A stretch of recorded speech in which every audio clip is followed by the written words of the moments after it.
Hey Most Amazing Top 10 family, I'm your host Shade Rain and welcome back to Most Amazing Top 10. Here we are again looking at some of the craziest theories about Power Rangers. On the last list we had some insane theories and like what happened to the Yellow Ranger and things that may provide information about an alternate dimension. And you guys like the list so much that we are going to throw another list your way. Today I'm bringing you Top 10 Scary Power Ranger Theories Part 2. If you haven't seen Part 1 then you guys should go check that out right now. And make sure you stick around until the end of the video because we are going to be doing some more pet shoutouts which you guys love so much. Remember, if you want me to shout out your pet, you can hit me up on Instagram. Without taking any longer, let's get into this list. At number 10, we have Billy was the Phantom Ranger. You bring in someone called the Phantom Ranger and it's going to create a lot of questions, especially when that Ranger comes in and beats the hell out of everyone, knows a bunch of secrets about the Rangers, and then you never see their face. Who on earth could this be? Well, a lot of fans seem to think that the Phantom Ranger could be Billy the Blue Ranger. The reason is because Billy went into space, remember, to train with the alien Rangers, so it seems like a logical move. And then Zordon got launched into space, and this all happened before the Phantom Ranger appeared. So if Zordon and Billy linked up in space, like some old-time pals, the two of them could have linked up in space and then created a new suit with some new abilities and then sent that Phantom Ranger to Earth. I mean, it makes a lot of sense, right? It must be super easy to link up in space. They do it all the time in sci-fi movies. I mean, Star Wars, people meet up in space all the time, so of course they could do it in Power Rangers. At number 9, we have Zordon was the White Ranger. Now, we all know that Tommy was the White Ranger with the Tiger Zord, and Zordon made and gave him the power coin to do it, right? The only problem is that Zordon doesn't have the power to make coins. Only Ninjor does. So how could this happen? Well, a lot of people think that Zordon got the original power of the coin and fought as the original White Ranger when Rita and Zed first came on the scene. It wasn't until the Rangers were in peril and Tommy lost his original coin that Zordon realized it was time to pass on the coin to the next White Ranger. That does make a lot of sense. I could see Zordon all decked out, beating the hell out of everyone as that Ranger. That's how it works in most martial arts practices. You start as a student, hopefully become a champion, and then you become a master to pass on your skills. At number 8, we have Kimberly and Skull had a baby. Bulk and Skull were a couple of TV show tropes throughout the show, but we eventually see Skull develop as a character. He eventually grows up and he becomes a really good guy, working as a cop, and he even helps out the Rangers on a couple of occasions. This leads to a tender moment between Skull and Kimberly. Now, nothing comes of this, but a lot of fans think something happened in the unscripted parts of the show where the two fell in love, and Kimberly is the mother of Skull's son Spike. You never see her because she decided after saving the world who knows how many times, she would rather take it easy for a while and focus on family life. At number 7, we have the Time Force created new dimensions. Power Rangers have come a long way. It was originally just some teams with a bunch of cool powers and mechs who would beat the hell out of every strange looking monster, and then that would be that. Now there's time travel, alternate dimensions, and a whole bunch of insane things that all the fans love. Some of the fans think that in Time Force, the Rangers that take place in the year 3000, they believe that they have the ability to create new dimensions or timelines to keep their world safe. Every time they see something threatening coming into their timeline, they use time travel tech to create a void in time and space and splinter off a new timeline to let all that mayhem play out. This would explain why things that have happened in past Power Rangers timelines haven't made it into the Time Force timeline, like the dinosaurs surviving, because this would have had a dangerous outcome in the future, so they created a new dimension to let that play out. At number 6, we have Maligore and Dark Specter are related. I guess evil just runs in the family. You don't really think about these monsters having a family tree and raising kids, but there are a lot of fans that think these two creatures are related. There's even a point in Power Rangers in Space where Divatox is recruited by Dark Specter, and she mentions how similar the two look. If you're a big Power Rangers fan, you will remember when Divatox was supposed to marry Maligore, and of course, who wouldn't? This guy is such a hunk. There's also a theory that Maligore was resurrected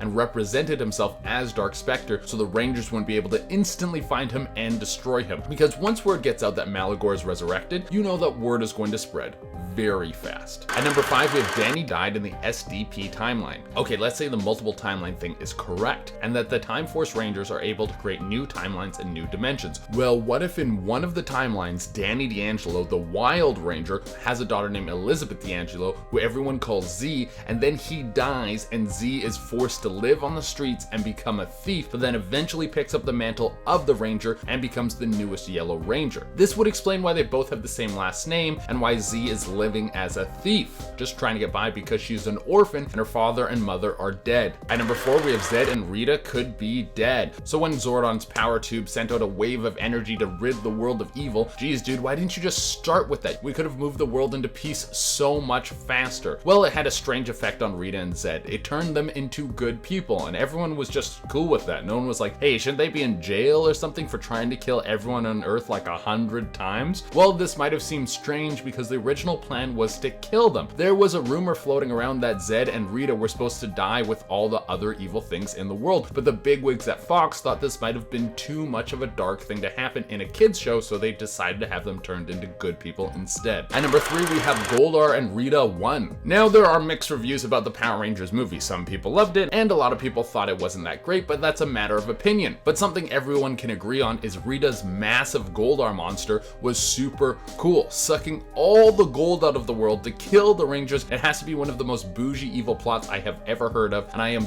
totally on board. Well, after the Rangers get into the Megazord and destroy Goldar and then save the planet, what happens to all that gold? Well, it's just in America, so what would that mean for the rest of the world? Well, some countries' economies are supported purely on gold, so this would cause countries all over the world to become instantly bankrupt, and then we would most likely see the world fall into disarray with so many economies collapsing. The world might topple over because everyone becomes impoverished overnight, so in a way, Rita's plan did work. At number 2, we have Zed is alive and on Earth in the PRCU. What is the PRCU? Well, it's obviously the Power Rangers Cinematic Universe, of course. Well, there only has been one big budget movie that has smashed into theaters, and it was in 2017, and it doesn't look like we're going to be getting another one anytime soon. Well, that doesn't mean that the universe doesn't exist beyond that movie. I mean, let's have a little bit of fun with this, guys. But there's a scene where you see the Red Ranger crawling across a battlefield, and up in the sky, you can see a long ship that kind of looks like a snake or a dragon. What could this ship be? Well, it's strangely close to Zed's ship, and I think if you're making a Power Rangers movie, you don't make this kind of move by mistake. You know exactly what you're doing. So not only is Zed real in the Power Rangers Cinematic Universe, but he's waiting in the shadows to strike and kill the Rangers, or waiting for some more money to come in so they can make another movie. Can they get Guillermo del Toro something for the next one? I think he would do a really good one after we saw Pacific Rim. Also, shout out to Ivan Ooze. He was in the best Power Rangers movie